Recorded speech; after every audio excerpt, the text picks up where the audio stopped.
10 साल का इम्प्रिजनमेंट चौंकाने वाली बात है। ये कब हो सकता है और क्यों हो सकता है? चलिए आज के वीडियो में हम ये बात समझते हैं। अगर आप इंडिया में गाड़ी या बाइक चलाते हैं तो पिछले कुछ महीनों में आपने कई बार ये बात सुना होगा कि अगर एक्सीडेंट हो गया तो सीधा 10 साल की जेल और फाइन भी भरना पड़ेगा। इस डर की वजह से बहुत लोगों में पैनिक हो गया है। लेकिन एज एन एडवोकेट मैंने इतने सालों की प्रैक्टिस में ये देखा है कि लोग कानून से ज्यादा गलत इंफॉर्मेशन की वजह से घबराते हैं। Welcome to today's episode. I am Sushila Ram Verma और आज मैं आपको आपकी गलत फहमियों को दूर करने के लिए ये एपिसोड बना रही हूँ। आज हम समझेंगे कि लॉ आपसे क्या एक्सपेक्ट करता है जब एक एक्सीडेंट होता है, अगर मॉब वायलेंस का डर है तो आपको क्या करना चाहिए, और सबसे इम्पोर्टेंट जब एक्सीडेंट होता है ये कौन से केसेस में एक्सीडेंट माना जाएगा और कौन से केसेस में हिट एंड रन। तो चलिए आगे बढ़ते हैं। सबसे पहले भारतीय न्याय संहिता, जो कि हमारा न्यू क्रिमिनल लॉ है और इसको बीएनएस भी कहते हैं, में एक सेक्शन है, सेक्शन 106, जो कि मोटर एक्सीडेंट केसेस और हिट एंड रन एक्सीडेंट्स के बारे डिस्कस करते हैं और इसमें दोनों केसेस को अलग ट्रीट किया गया है। अब सिंपल लैंग्वेज में हम समझते हैं कि व्हाट इज एन एक्सीडेंट। कानून समझता है कि नेग्लिजेंस की वजह से आपसे एक्सीडेंट हो सकता है और ऐसे केस में अगर आप रुकते हैं और जो विक्टिम है उसकी हेल्प करते हैं तो ये एक्सीडेंट माना जाएगा और पुलिस पे भी रिपोर्ट करते तो ये एक्सीडेंट के डेफिनेशन में आएगा। लेकिन अगर आपने किसी को गाड़ी से या बाइक से मारा है और आप बिना रोके आप वहां से भाग जाते हैं तो ये केस हिट एंड रन के डेफिनेशन के अंदर आता है। तो दोनों केसेस में फर्क ये है कि 106(1) में एक्सीडेंट के लिए 5 साल का पनिशमेंट है और फाइन है, वेयरएज हिट एंड रन जो 106(2) के अंदर आता है उसमें punishment is 10 years and fine. तो अब मैंने आपको दोनों बेसिक कॉन्सेप्ट्स क्लियर कर दिया है। अब हमें समझना पड़ेगा कि हमें ऐसे केसेस में क्या करना चाहिए। अब देखिए, आमतौर पे जब एक्सीडेंट होती है तो इंसान हमेशा घबरा जाता है और उसका फर्स्ट रिएक्शन पैनिक का होता है और वो ये सोचता है कि मैं यहाँ से किसी तरीका से भी भागूं। लेकिन भागने से आप अपने केस को और भी वीक करते हैं। तो मैं आपको ये समझा रही हूँ, अगर आपको अपने आप को बचाना है इन एन एक्सीडेंट केस तो आप प्लीज सिचुएशन को ठीक से देखिए।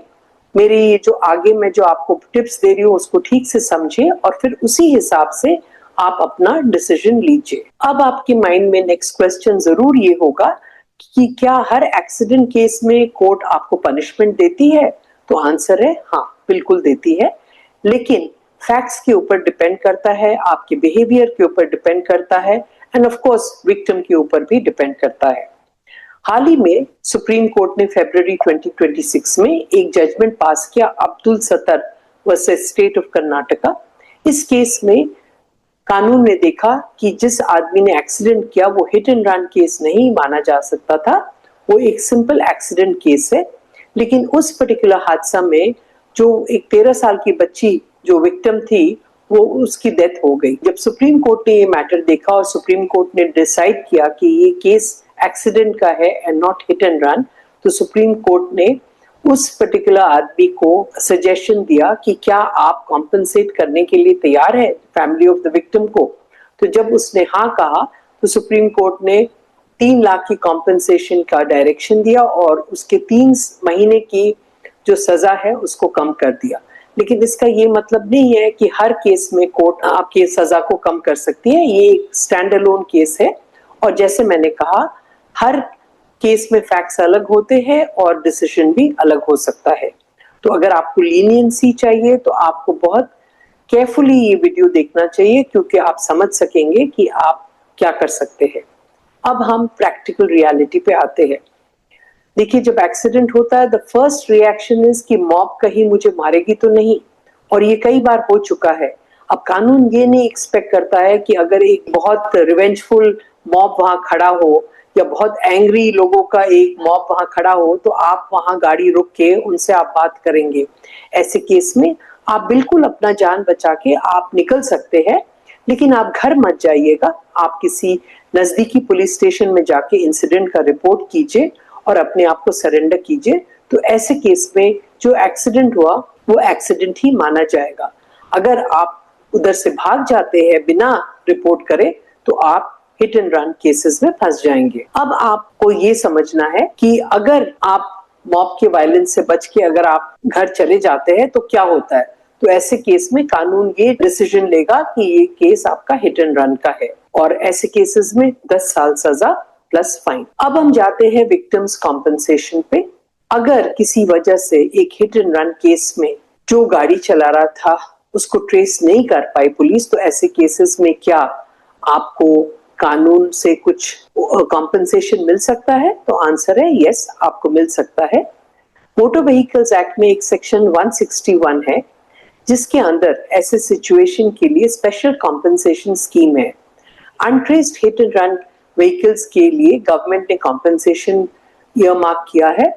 अगर डेथ है तो उस केस में 2 लाख कॉम्पनसेशन और ग्रीवियस हर्ट में 50,000। लेकिन इसके लिए आपको एक प्रोसेस फॉलो करना पड़ेगा।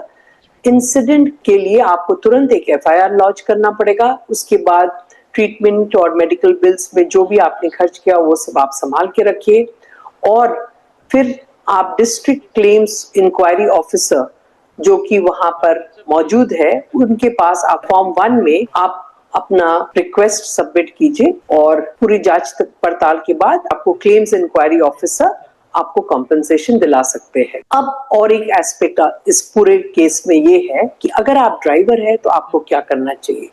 ऑब्वियसली अगर आपसे एक्सीडेंट हो गया तो आप बिल्कुल घबराएंगे, लेकिन ये 4 स्टेप्स जो हम की स्क्रीन पे भी दिखा रहे हैं वो आप जरूर फॉलो कीजिए। स्टेप 1, आप रुकिए और सिचुएशन को असेस करिए। गाड़ी रोक कर देखिए कि आसपास में क्या माहौल बना है, क्या आप अगर उतरेंगे तो आपको प्रॉब्लम तो नहीं होगा। दूसरा, अगर आपने देखा कि सिचुएशन ठीक है तो आप हेल्प बुलाइए, एम्बुलेंस बुलाइए, पुलिस बुलाइए और जो विक्टिम है एक्सीडेंट का उसको इमीडिएटली मेडिकल हेल्प के लिए आप भेज दीजिए। तीसरा, अगर आप स्पॉट छोड़ के भाग जाते क्योंकि अपनी जान का खतरा है तो ऐसे केसेस में आप नियरेस्ट पुलिस स्टेशन पे जाके आप ये इंसिडेंट रिपोर्ट कीजिए और अपने आप को सरेंडर कीजिए। तो फिर ऐसे केस में वो एक्सीडेंट माना जाएगा and not hit and run. और लास्टली 4th स्टेप जो कि बहुत इंपॉर्टेंट है, आप ये पूरा इंफॉर्मेशन लेके इंश्योरेंस कंपनी में अपना क्लेम भरिए और एफआईआर की कॉपी उसके साथ दर्ज कीजिए और जो आपको इंफॉर्मेशन देना है वो आप जितना जल्दी दे सकते हैं वो दे दीजिए, क्योंकि insurance company by and large आपको क्लेम नहीं देने चाहती, कॉम्पनसेशन नहीं देने चाहती है। इसलिए वो जो टाइमलाइंस है उसको फॉलो करना बहुत जरूरी है। कई बार ये टाइमलाइंस पॉलिसी में मेंशन्ड है लेकिन हमें इसके बारे कुछ पता नहीं होता है। एक्सीडेंट एक ट्रेजेडी है लेकिन आपका वहां से भाग जाना उससे भी बड़ा ट्रेजेडी होगा, क्योंकि आप 2 ऑफेंसेस के लिए पनिश्ड होंगे, एक एक्सीडेंट और दूसरा कि आपने जिसके ऊपर एक्सीडेंट किया या जो हर्ट हो गया उसको आपने हेल्प नहीं किया, तो इस वजह से आपका जो पनिशमेंट है वो डबल हो जाता है। अगर आपको ये लीगल ब्रेकडाउन हेल्पफुल लगा है तो मैं आपसे रिक्वेस्ट करूंगी कि आप ज्यादा से ज्यादा लोगों के साथ शेयर कीजिए, अपने व्हाट्सएप ग्रुप्स में, अपने सोशल मीडिया पे, अपने सर्कल्स में, ताकि लोग जान सके कि ये नया कानून जो है इसमें उनको क्या करना चाहिए और अकॉर्डिंगली वो करें। अगर आपको हमारा ये वीडियो पसंद आया तो लाइक करने के अलावा आप सब्सक्राइब कीजिए। आई एम वेरी ग्रेटफुल कि बहुत लोगों ने हमारे चैनल को सब्सक्राइब किया है और हमने ये जो सोशल कॉज के लिए ये चैनल स्टार्ट किया था वो धीरे धीरे सक्सेसफुल होते जा रहा है और हम उम्मीद करते हैं कि ज्यादा से ज्यादा लोग इस चैनल का बेनिफिट ले सके। अगर आपके कोई क्वेश्चंस है या कमेंट्स है तो आप बिना हेजिटेशन का हमें कांटेक्ट कीजिए और हम आपको सही सलाह जरूर देंगे। इसके साथ थैंक यू और नमस्ते।